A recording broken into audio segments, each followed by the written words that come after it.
Story number 1. It was October 2016 when my cousin Maya called and asked if I wanted to house sit for her.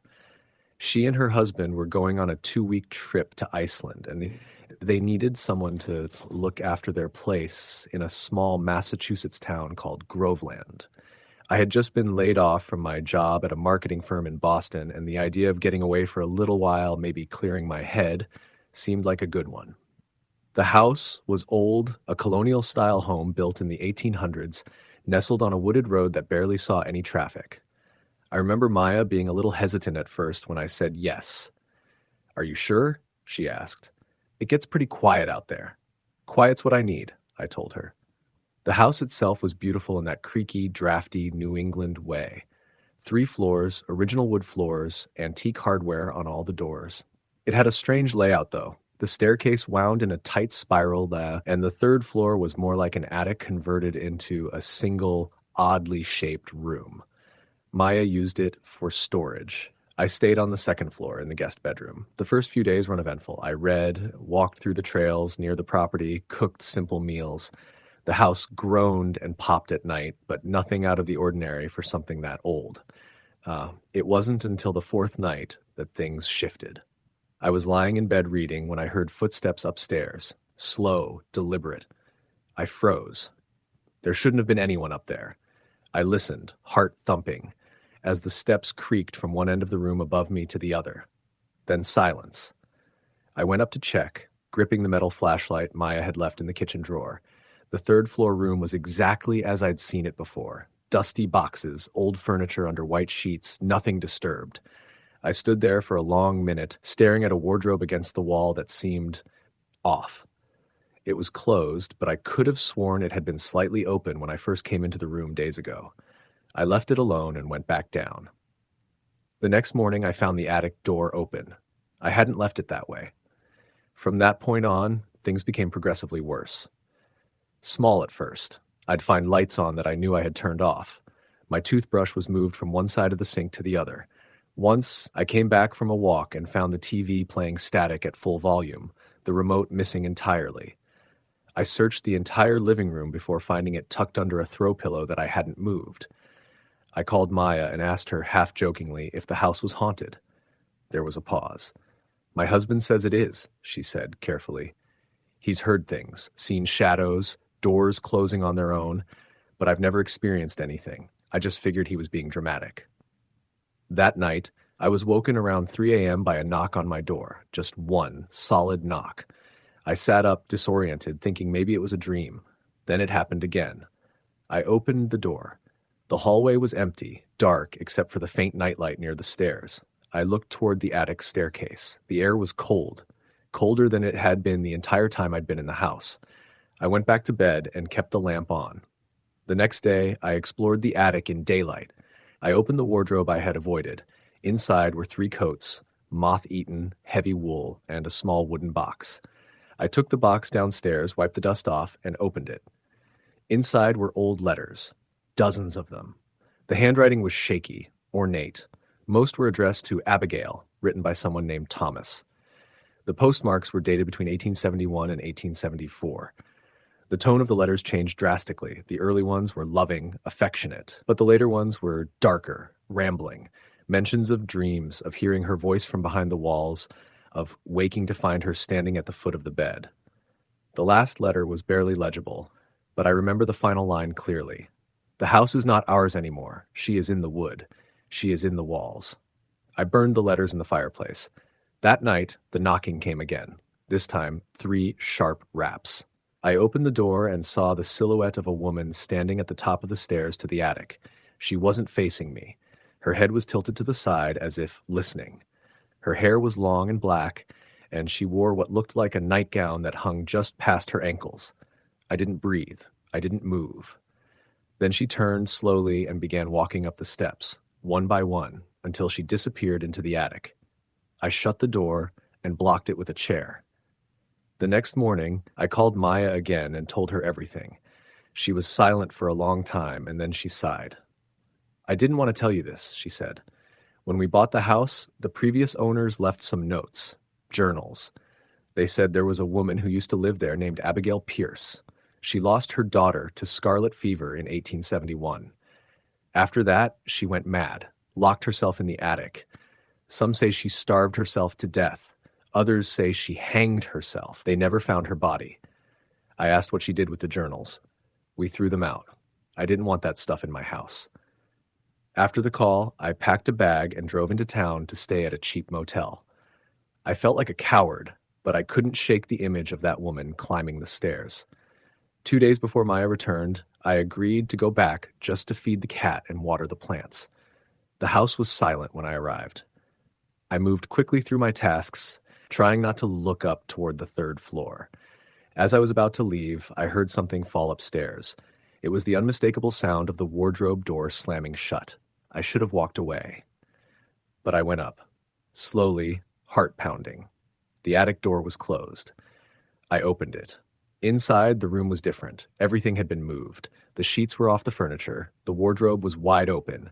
And in the middle of the floor was a noose, tied to a wooden beam, swaying gently. I turned to leave and saw her, standing just inches from me, face pale and hollow, black eyes like deep wells. Her mouth opened slowly, impossibly wide, and from it came the sound of wind rushing through trees. I ran. I didn't stop until I was in my car, shaking, unable to turn the key for several tries. I never went back. Maya sold the house the following year. I didn't ask her what finally convinced her. I didn't want to know. Sometimes I still dream of the woman in white. Sometimes I hear knocks at my bedroom door and I wake up, heart racing, knowing no one is there. But I never open the door. Not anymore. Story the end. Story number 2. It was the kind of house no one stayed in for long. Built in the 1940s, nestled between tall trees on a quiet suburban street in Ohio, it didn't look particularly unusual from the outside. White paint that had yellowed with time, green shutters, and a narrow porch with a crooked swing. The lawn was neat enough, but no one ever seemed to be outside. The neighbors knew it as the McKinley house, even though the McKinleys had sold it 2 owners ago. Since then, it had changed hands every couple of years. New families moved in, stayed a while, then left in a hurry. I wasn't told any of that when I signed the lease. I'd just gotten divorced and needed a place quickly. My daughter, Maddie, was 10 at the time, and I wanted to stay in the school district. The rent was low, the house was clean, and the landlord seemed eager to get the paperwork signed. Looking back, that should have been a red flag. The first few weeks were normal. Maddie liked the room at the end of the hall upstairs. It had slanted ceilings and a small window that faced the woods behind the house. I took the master bedroom on the main floor. We settled into a routine. School drop-offs, takeout dinners, late-night movies on the couch. Life was starting to feel steady again. It was around the 3rd week that I noticed things. The first was the smell. It wasn't constant, just a brief, sharp scent that would waft through the hallways. Like something burning but not quite smoke, more chemical, acrid. I checked the furnace, the wiring, even had the gas lines inspected. Nothing. But every so often, especially late at night, that scent would return and vanish before I could track it. Then came the noise. It started with creaks and taps, which I wrote off as the house settling. But one night, around 2 a.m., I heard footsteps upstairs. Heavy, deliberate, like someone walking from one end of the hall to the other. I jumped out of bed, heart pounding, and rushed up the stairs, but there was no one there. Maddie was asleep, her door slightly ajar. I checked every room, every closet, nothing. The next morning she asked me, "Who were you talking to last night?" I froze. "What do you mean?" "I heard you. You were in the hallway, talking to someone." I hadn't left my room. After that, things escalated. Lights would flicker without cause. Maddie's toys would be moved, stacked in strange pyramids or lined up along the windowsill. Doors would shut by themselves. I tried to rationalize it all. Drafts, old wiring, a child with an overactive imagination, but it was getting harder to ignore. The worst part was Maddie's change in behavior. She stopped sleeping through the night. She'd wake up screaming, saying someone was in her room. Not just someone, a woman, a tall woman with black hair who stood in the corner and whispered. I'd rush in, flip the lights on, and find nothing. But Maddie would be trembling, clinging to me, eyes wide with terror. I started sleeping on the floor beside her bed just to give her peace of mind. But I wasn't at peace. One night, I had a dream, if you could call it that. I was standing at the top of the stairs looking down the hallway. All the doors were closed, except for Maddie's. A soft yellow light spilled out from her room. I walked toward it, and the closer I got, the colder the air became. I stepped inside, and there she was. The woman Maddie had described, long black hair hanging in wet strands around her face, skin pale and damp. Her eyes were black, not like shadows, like holes. She didn't speak. She just looked at me. Then I woke up, gasping. When I checked Maddie's room, she was sound asleep, but the air smelled like burnt plastic. I finally asked the landlord if anything had happened in the house. He hesitated, then said there had been a few issues with previous tenants. One family broke their lease 3 months in. Another had moved out in the middle of the night, but there was no official record of anything criminal. Some houses just don't feel like home, he said. I decided to do some digging on my own. At the local library, I found an old article buried in microfilm archives. In 1996, a woman named Evelyn Carter had lived in the house with her teenage daughter.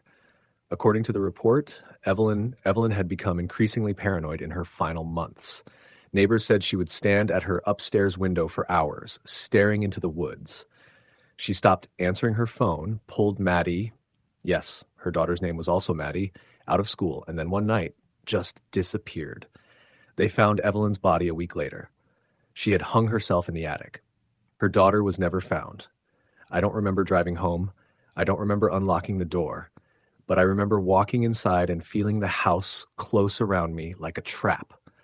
The air was heavy and the silence rang in my ears. Maddie was at a friend's house for the weekend. I was alone.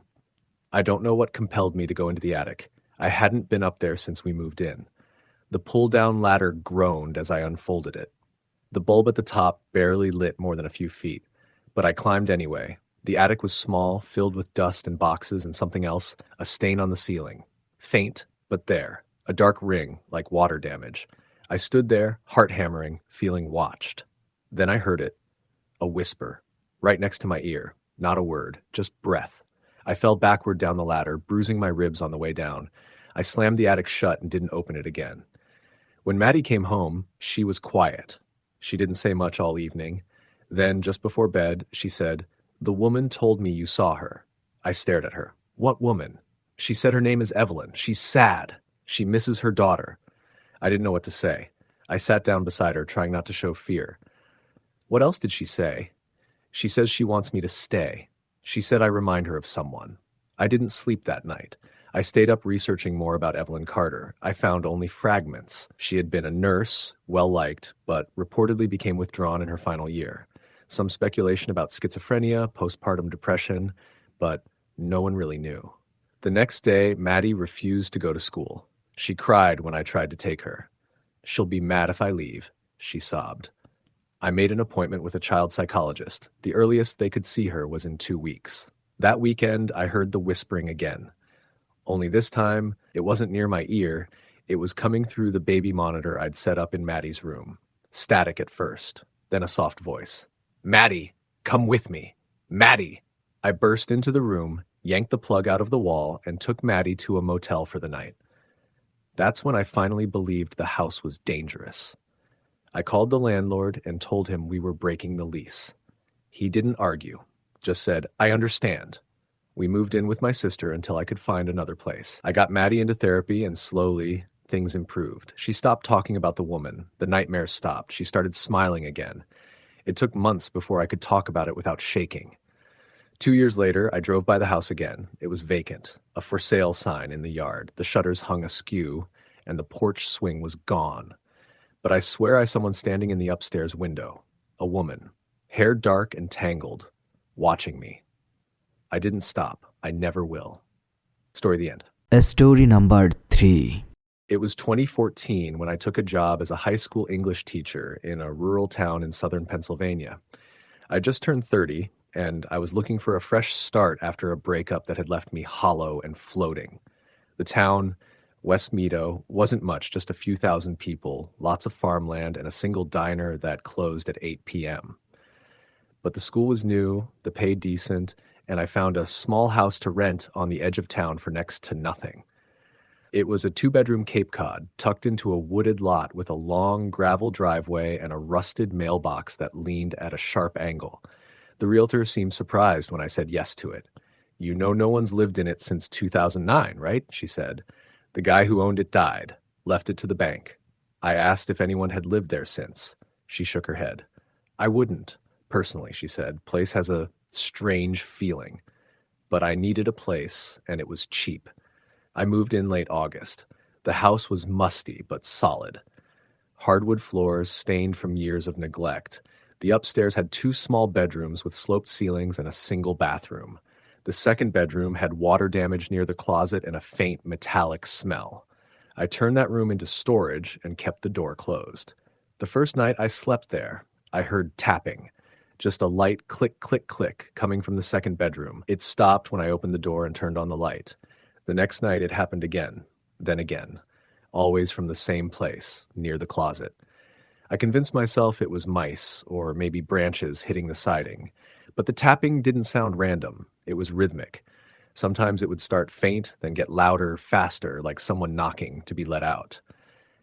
By the second week, the nightmares started. I'd wake in a cold sweat, heart racing, always the same dream. I was in the second bedroom, standing in front of the closet. The door would creak open slowly, revealing only blackness, and something inside would whisper my name. Sometimes it would lunge. Other times I'd just stand there, paralyzed, until I woke up, gasping for air. I started sleeping with the hallway light on. One evening I stayed late at school, grading essays. I didn't get home until nearly 9 p.m. As I pulled into the driveway, my headlights lit up the second-floor window of the storage room. There was a figure standing there, facing outward. I froze. I could see its silhouette clearly, tall, thin, arms at its sides. I grabbed my phone, ready to call the police, but the moment I stepped out and looked up again, the figure was gone. I entered the house slowly. Every light was off. The front door was still locked. I moved through the rooms with a flashlight and a crowbar I kept in the trunk. I checked the closets, under the beds, even the attic hatch. No one was there. Nothing was taken. But the air in the second bedroom was cold, far colder than the rest of the house, and that metallic smell was stronger than ever. I opened the closet and found nothing inside except for a dark patch of mold spreading across the ceiling above it. The next morning, I called a local handyman to come check the insulation and look for possible mold. The guy's name was Ray. He was in his 50s, wore thick glasses and spoke slowly, like every word had to fight its way out. "I remember this place," he said, looking around. "Used to belong to a man named Charles Denton. Lived here with his wife. Nice folks." "What happened to them?" Ray scratched his head. "She passed away. Cancer, I think. Charles kind of fell apart after that. Didn't see him much around town. Then one day, he just disappeared." Disappeared? Police came, checked the place. Didn't find anything. People said he just walked off into the woods. Never came back. That night, I dreamt of Charles. He was standing in the closet, eyes wide, mouth stitched shut. His hands were pressed against the inside of the door like he was trying to keep something in, or keep it from coming out. I woke up to the sound of footsteps upstairs, heavy, deliberate. They walked from one end of the hall to the other, stopped, then turned and came back. I stayed in bed, clutching my phone, too afraid to move. The sound stopped after a few minutes, but I didn't sleep again. The next morning, I found the second bedroom door wide open. I hadn't opened it in days. Inside, a large crack had formed in the ceiling above the closet. The drywall had split like a wound, and dark streaks ran from it down to the floor. I told myself I was imagining things, that the stress from the new job and the isolation were messing with my head. But then my student, Emma Talley, came to talk to me after class. She was quiet, shy, always sat in the back. That afternoon, she approached me hesitantly.